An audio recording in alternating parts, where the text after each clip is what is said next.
Chapter 27. Getting Rich. Andrew's hard times were over. So many people now came to his surgery that he could no longer take the time to give them proper attention.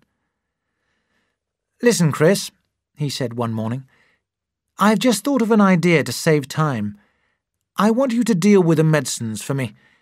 I usually spend about 5 minutes mixing each patient's medicine. During those 5 minutes, I could examine another patient." She looked at him.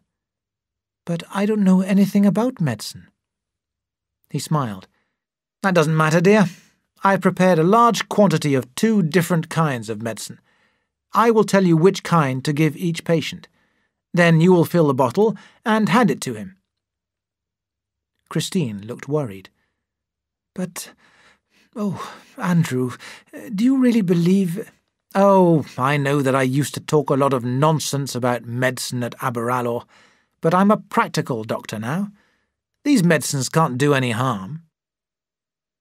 Christine knew that it would be a waste of breath to argue with him, and so she agreed to fill the bottles.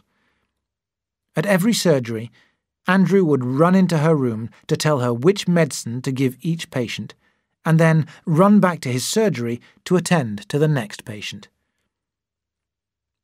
On one occasion, Christine told him that one of the medicines was finished.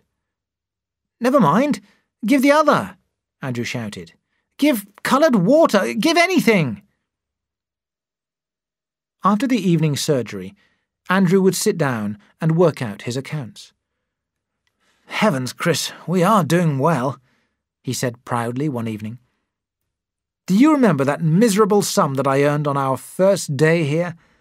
Well, today I made over £8. He locked up the money in a drawer and praised his wisdom in buying the practice. "Yes, and I'm attending high-class patients as well. We're going to be rich, woman." Soon he was able to tell her to buy new furniture for the house. "Go to the best shop, get all the new furniture that you want, get everything." Christine looked at him in silence. He smiled. "That's the joy of making money. One can buy everything that one wants. Let us enjoy our success." By buying expensive furniture. He did not notice the bitterness in her voice. He laughed. "That's right, dear. Now's the time to get rid of all those terrible old bits and pieces." She burst into tears. "You weren't ashamed of it at Aberalour? Oh, those were happy days." She turned and ran out of the room.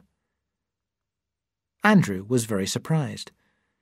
He thought angrily, "She doesn't care about my success. She doesn't care." But other people showed him respect. A week after his quarrel with Christine, Mrs. Lawrence telephoned and invited him to a lunch party on the following Friday. "1 or 2 important people who I would like you to meet will also be there," she told him.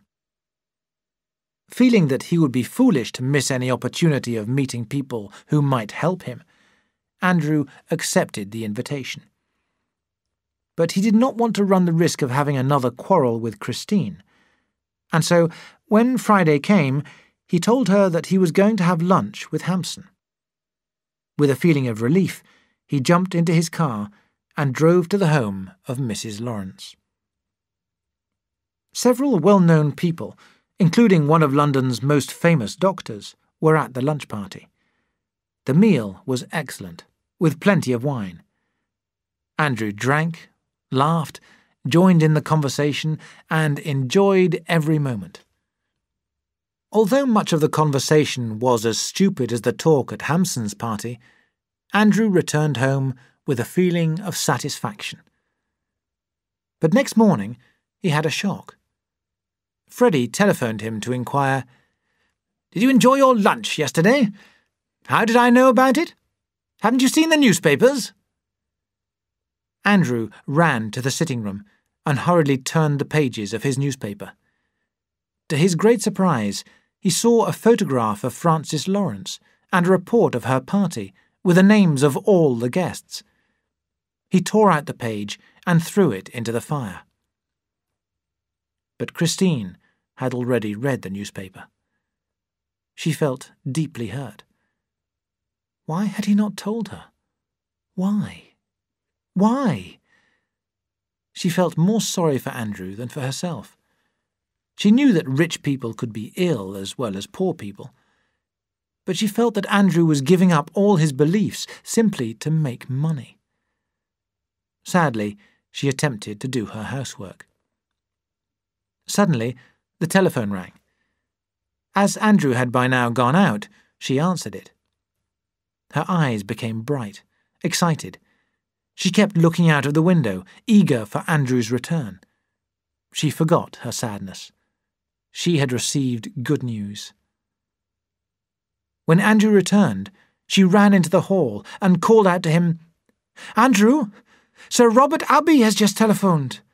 Darling, you have been appointed to a post at the Victoria Hospital." Tears of excitement came to his eyes. "Why, that's good news, Chris." "Isn't it? Isn't it?" she cried. She put her arms round his neck and kissed him. He looked down at her, touched by her love. "How good you are, Chris, and how bad I am," he said.